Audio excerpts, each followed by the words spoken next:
si les autorités actuelles connaissent une adhésion massive et historique autour des différents mots d'ordre qu'ils donnent, c'est aussi par la force d'exemplarité qu'ils incarnent.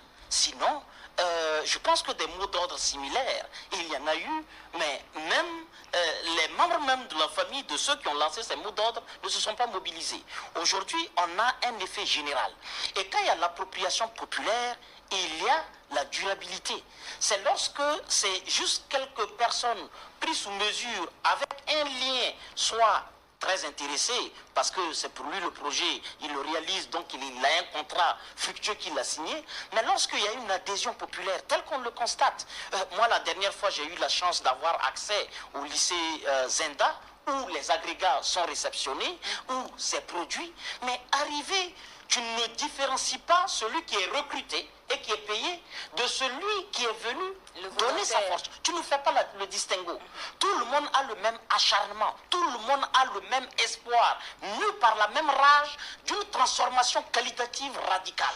Et ça fait que ça crée ce sentiment par son caractère populaire que si on a les élèves qui adhèrent, on a les associations, parce que c'est très important de tous les jours scander les slogans révolutionnaires, VVB, mais il faut aussi le dire avec un pavé à la main, avec l'appel à la main, parce que il ne faut pas que ce soit des slogans creux, parce que le leader lui-même ne se contente pas de parler, il pose des actes. Donc c'est bon d'avoir l'enthousiasme révolutionnaire, mais c'est aussi bien que toutes les couches sociales de notre peuple qui adhèrent à la vision se relaient. Hein? Les chrétiens, après les prières, se relaient. Les musulmans, bon, nous, après être sortis des cases, bon, et du 15 mai récemment, nous nous relayons et que nous créons un sentiment d'État-nation. Aujourd'hui, on est en train de le sentir. Parce que quand vous voulez un projet durable, il faut un sentiment d'appropriation qui est commun. Et qu'on ne sente pas que c'est tel groupe ethnique, quel groupe régional, mais que chacun ait le sentiment que c'est un projet national. Il faut un sentiment généralisé. Il faut un sentiment généralisé.